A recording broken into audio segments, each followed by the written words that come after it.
আসসালামু আলাইকুম রহমতুল্লাহি ওবরাকাতু। আজকে সেকেন্ড তারাবি।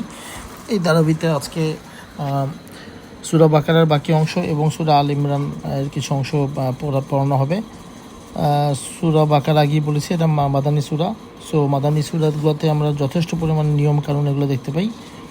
আর এরপরে আল ইমরান, এটাও মাদানী সূরা, ওইখানেও যথেষ্ট পরিমাণে মুসলমানদের নিয়ম কানুনগুলা মানে বর্ণিত আছে। যে মক্কি সূরাগুলোতে হচ্ছে যখন মক্কায় ছিল তখন ইমানের তাওহীদের ব্যাপারটা বেশি আলোচনা হয়েছে।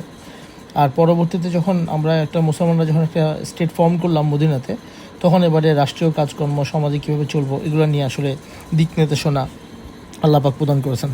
তো সূরা বাকারার বাকি যে অংশটা আছে, এই অংশটার মধ্যে অনেক রুল কানুন, তালাক কীভাবে হবে, তালাক দেওয়ার নিয়ম কী, জিহাদ কখন করতে হবে, এগুলো অনেক কিছু, সব কিছু আছে আমার কাছে। এগুলো আমরা সবাই মোরালে জানি। আমি একটু, যেটা আমার কাছে একটু ইন্টারেস্টিং লাগে সেখান থেকে একটু পড়বো।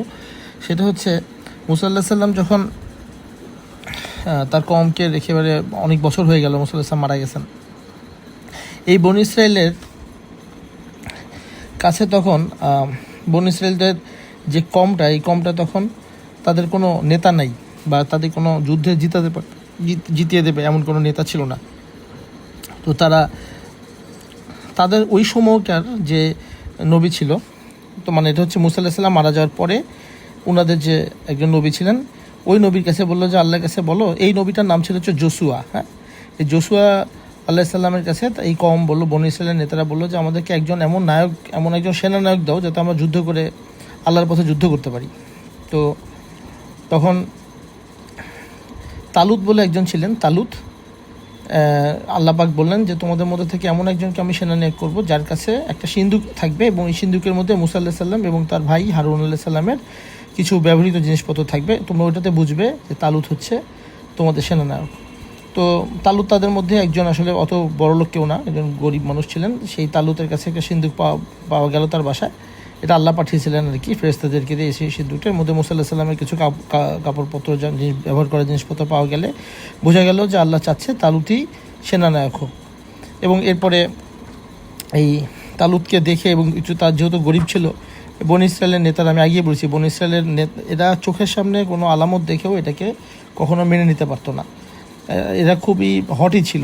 মানে হচ্ছে এদের ইগোর খুব প্রবলেম ছিল। তো যেহেতু তারা তালুত গরিব, তখন তা বললো যে এ তো আমাদের থেকেও গরিব, এ কীভাবে আমাদের নায়ক হবে। হোয়াটএভার, যেহেতু মুসা আলাইহিস সাল্লাম এবং হারুন আলাইহিস সাল্লামের ব্যবহৃত জিনিসপত্র সিন্দুকের মধ্যে থেকে উনি বার করে দেখালেন, ওনার বাসায় সেই সিন্দুকটা আল্লাহ পাক ফেরেশতাদের পাঠিয়ে রেখেছিলেন।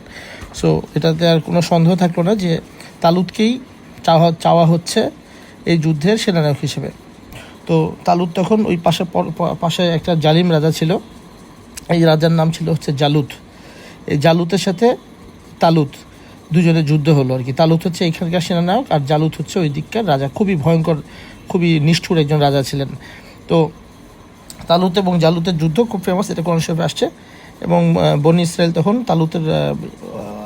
তালুতকে সেনানায়ক বানিয়ে এই যুদ্ধে উপনীত হয়। এবং এই যুদ্ধে যেটা হয়, তখন দাউদ আলাইহিস সাল্লাম, আমাদের আরেকজন, আমরা জানি ইংলিশে যাকে ডেভিড বলে, উনি খুবই বাচ্চা ছিলেন, ছোট ছিলেন। কিন্তু উনি যে এই অপোনেন্টের যে রাজা জালুতকে উনি হত্যা করেন, এই ঘটনাটা এখানে আসছে। এবং এর পরবর্তীতে দাউদ আলাইহিস সাল্লামকে আল্লাহ পাক রাষ্ট্র চালনারও জ্ঞান দান করেন, এবং তাকে বিশাল পরিমাণে তাকেও রাজ্য দান করেন। এইগুলো কোরআন শরীফে আসছে সূরা বাকারার শেষের দিকে।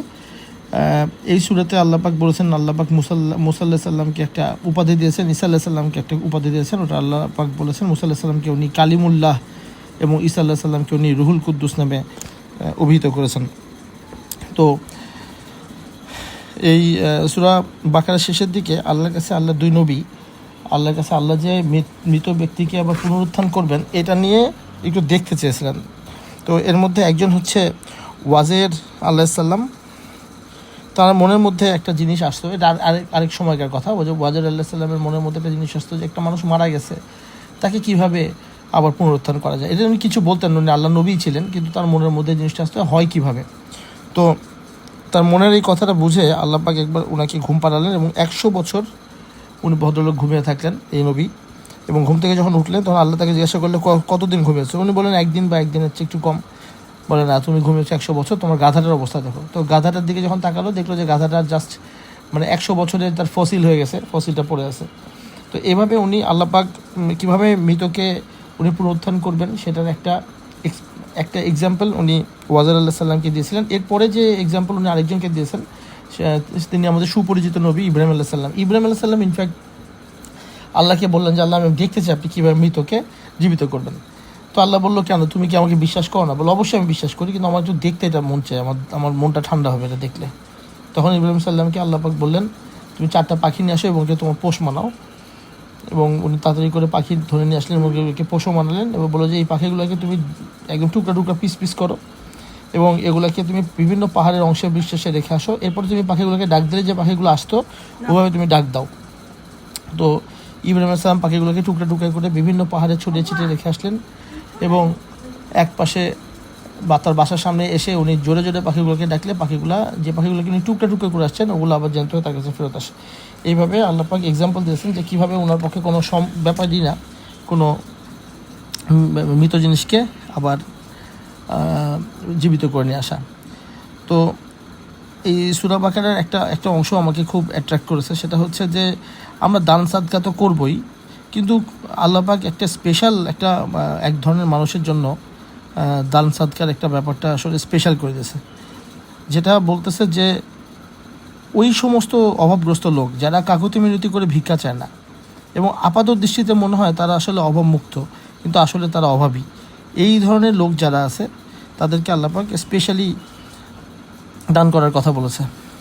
এই সূরা বাকারার শেষের দিকে যারা সুদ খায় তারা কিয়ামতের দিন মাথাটা উঁচু করে দাঁড়াতে পারবে না, সেটার ব্যাপারে আল্লাহ পাক ওয়ার্নিং দিয়েছেন। এবং যে কোনো ব্যাপারে কারোর সাথে কারো ঋণ হলে, ঋণের কথা বলতেছি, লোন, তাহলে অবশ্যই সেখানে একজন সাক্ষী থাকবে, দুজন সাক্ষী থাকবে এবং এটাকে যত ছোট লোনই হোক এটাকে লিখিত রাখার কথা আল্লাহ পাক কোরআন শরীফে বলে দিয়েছে। আমরা একটা জিনিস অনেক সময় বুঝি না, কোরআন শরীফে যদি আল্লাহ পাক কোনো আদেশ দেয় সেটা আমাদের জন্য ফরজ হয়ে যায়। তো শাহেদ আবার বলতেছে যে কেন ওইগুলো বলতেছি, কি আসলে ফরজগুলো তো জানা দরকার, ফরজগুলো না জানলে তো সমস্যা।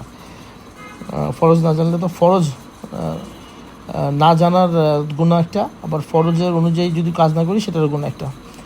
তো এই সূরা বাকারার শেষের দিকে আল্লাহ পাক একটা ওয়াদা করেছেন বান্দার কাছে যে বান্দা নিতে পারবে না এমন কোনো বোঝা আল্লাহ তার বান্দার ঘাড়ে চাপিয়ে দেন না। এবং এই সূরা বাকারার শেষের 3 আয়াত খুবই ফজিলতের। এখানে একটা খুব সুন্দর দোয়া করা আছে। এই দোয়াটা এত সুন্দর করে করা যে হে আল্লাহ, আমার পরে এমন কিছু দায়িত্ব দেবেন না যা বহন করার আমার সাধ্য নেই। আমি যদি ভুলে যাই বা ভুল করি আপনি আমাকে পাকড়াও করবেন না। আপনি এমন গুরুদায়িত্ব আমার উপর দেবেন না যা আপনি আমার আগের বা পূর্ববর্তীদের উপর দিয়েছিলেন, আপনি আমাদেরকে মাফ করে দেন। তো এই সূরাটা আসলে এই সূরা বাকারার 3 আয়াত আমরা মুখস্থ করার চেষ্টা করব। এই দোয়াটা খুব সুন্দর। এরপরে সূরা আলে ইমরান শুরু হয়। আলে ইমরান মানে হচ্ছে ইমরানের বংশধর। ইমরান আসলে একজন নবী ছিলেন, ইমরান আলাইহিস সালাম, এবং তার বংশধর। আমরা ওই ব্যাপারটায় তার বংশ নিয়েই এই সূরাতে আলোচনা করা হয়েছে। বাট শুরুর দিকে আসলে বদরের যুদ্ধের একটা হিন্টস দেওয়া হয়েছে। বদরের যুদ্ধ কখন হয়েছিল? বদরের যুদ্ধ হয়েছিল হচ্ছে 2য় হিজরি, মানে রাসূলুল্লাহ সাল্লাল্লাহু আলাইহি ওয়াসাল্লাম যখন মদিনায় চলে গেলেন। মদিনায় যাওয়ার পরে প্রথম বছর, 2য় বছরের রমজান মাসে এই বদরের যুদ্ধ হয় এবং উহুদের যুদ্ধ হয় হচ্ছে 3 নম্বর হিজরি সালে, মানে হচ্ছে 3 নম্বর বছরে, মদিনা যাওয়ার 3 নম্বর বছরে শাওয়াল মাসে হয়। এটার এই বদরের যুদ্ধে মাত্র 313 জন আমাদের সাহাবীরা ছিলেন এবং আবু সুফিয়ানের বাহিনী ছিল হচ্ছে 1000-এর ওপরে। কিন্তু আল্লাহ পাকের সাহায্যে ফেরেশতারা নেমে আসছিলেন এবং এই আবু সুফিয়ানের বাহিনী লক্ষ লক্ষ সাহাবী দেখতে পাচ্ছিলেন ওই সময়, এবং এভাবে তারা খুবই ন্যাক্কারজনকভাবে এই যুদ্ধে হেরে যান। এটার ঘটনা এই সূরার এখানে বলা হয়েছে প্রথম দিকে। এরপরে যে নামে এই সূরাটা, ইমরান আলাইহিস সালাম একজন নবী, তার স্ত্রীর নাম ছিল হান্না, তার মেয়ের নাম হচ্ছে মারিয়াম, যেটা আমরা মেরি বলি আর কি, খ্রিস্টানরা মেরি বলে, আমাদের জন্য মারিয়াম। এবং এছাড়াও জাকির আলাইহিস সালাম, ইয়াহইয়া আলাইহিস সালাম এবং মারিয়ামের পুত্র ঈসা আলাইহিস সালামের কাহিনী এইখানে আছে। তো ইমরান আলাইহিস সালাম একজন নবী ছিলেন। তো তার স্ত্রী হান্না আলাইহিস সালাম, উনি বলেন যে আমার এখন গর্ভে যে সন্তান আছে, উনি যখন সন্তান সম্ভব বলেন, আমি এটাকে আল্লাহর রাস্তায় কবুল করলাম, আল্লাহর জন্য মানত করে দিলাম। কিন্তু তোর যখন বাচ্চা হলো তখন দেখলাম যে উনি একটা মেয়ে বাচ্চা হয়েছে। তো এই মেয়ে বাচ্চার নাম রাখেন হচ্ছে মারিয়াম। তো মারিয়াম আলাইহিস সালাম খুবই পায়াস ছিলেন। এবং যখনই তার চাচা জাকারিয়া আলাইহিস সালাম মানে হচ্ছে ইমরান আলাইহিস সালামের ভাই, যখনই ওনার সাথে ওনাকে রুমে যেতেন, দেখতেন উনি ইবাদত করতেছে এবং তার রুমের মধ্যে খুব সুন্দর ফল পাওয়া যেত, ফলমূল পাওয়া যেত। তো উনি বলতে, এই ফলমূলগুলো তোমাকে কে দিয়েছে? তখন মারিয়াম আলাইহিস সালাম বলতেন যে এটা আমাকে আল্লাহ পাঠিয়েছে। তো জাকির আলাইহিস সালামের তখন এই যে নিজের ভাইয়ের মেয়ে এত পায়াস, এখান থেকে তার মনে একটা শখ হয় যে আমার যদি এরকম একটা ছেলে থাকতো যে খুব এরকম পায়াস হবে। এখান থেকে উনি আল্লাহর কাছে দোয়া করলে উনার একটা ছেলে হয়, ছেলেটার নাম হচ্ছে ইয়া আলাইহিস সালাম। উনি একজন নবী ছিলেন এবং হিয়া এই নামটা আল্লাহর নিজে দেন ওনার বাচ্চা এই ছেলেকে। তো ইয়াহিয়া আলাইহিস সালামের এটা হলো গেল মারিয়া আলাইহিস সালাম। আমরা মারিয়াম আলাইহিস সালামের কাহিনীটা জানি যে কোনো স্পর্শ ছাড়াই উনি সন্তান সম্ভব হন এবং আল্লাহ ওনাকে ঈসা আলাইহিস সালামকে ওনার গর্ভে দেন। এবং ঈসা আলাইহিস সালাম যখন উনি বলেন, মারিয়াম আলাইহিস সালাম বলেন যে আল্লাহ আমাকে তো কেউ স্পর্শ করেনি, আল্লাহ তখন বলে যে আমি হও বলি আর হয়ে যায়। এটা খুব ফেমাস একটা আয়াত। তো আল্লাহ পাক আরও বলেন যে তোমার গর্ভে আসছে সে দোলনা থাকা অবস্থায় মানুষের সাথে কথা বলতে পারবে। এবং তার মধ্যে এর মধ্যে ঈসা আলাইহিস সালামের যখন জন্ম হয়, ঈসা আলাইহিস সালাম একদম আসলেই ছোটোবেলা থেকেই বলে যে আমি তোমাদের কাছে নবী হিসেবে আসছি, আল্লাহর কাছ থেকে নিদর্শন হিসেবে আসছি।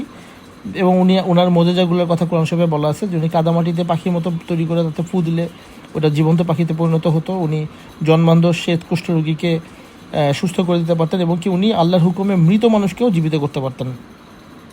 তো আমরা ঈসা আলাইহিস সালামের তার লাইফের শেষের দিকে আমরা জানি যে তাকে ক্রুশবিদ্ধ করা হয়। আল্লাহ আসলে তাকে ক্রুশবিদ্ধ করতে দেয় না, ওকে উঠে নেয় এবং উনি আবার আমাদের দুনিয়াতে আসবে। এই কথাটা এই সূরা আল ইমরানের মধ্যে স্পষ্ট আছে। এর মধ্যে রাসূলুল্লাহ সাল্লাল্লাহু আলাইহি ওয়াসাল্লামের জীবনকালে যখন নাজরান একটা জায়গা থেকে খ্রিস্টান পাদ্রীরা আসছিল, তারা এসে বলছিল যে ঈসা আলাইহিস সালামের ব্যাপার সম্পর্কে ক্লিয়ারলি জানতে চাচ্ছিল যে কীভাবে উনি তৈরি হয়েছে, যেহেতু উনি মায়ের গর্ভে আসছেন ডাইরেক্ট। তখন আল্লাহ পাক নিজেই এই নাজরানের পাদ্রীদের অ্যান্সার দিয়ে বলে যে আদম আলাইহিস সালামও তো আসলে কারোর গর্ভ থেকে জন্ম নেয়নি। আদম আলাইহিস সালাম যেভাবে আল্লাহর কুদরতে তৈরি হয়েছে, ঈসা আলাইহিস সালামও আল্লাহর কুদরতে ওইভাবেই তৈরি হয়েছে। এই কথাটা এইখানেও বলা আছে। তো আজকে এতটুকুই থাকলো। আবার যদি আল্লাহ যদি পারি আমি 3 নম্বর তারাবিতে কী হয় আমি কালকে বলার চেষ্টা করব। আসসালামু আলাইকুম ওয়া রাহমাতুল্লাহি ওয়া বারাকাতুহু।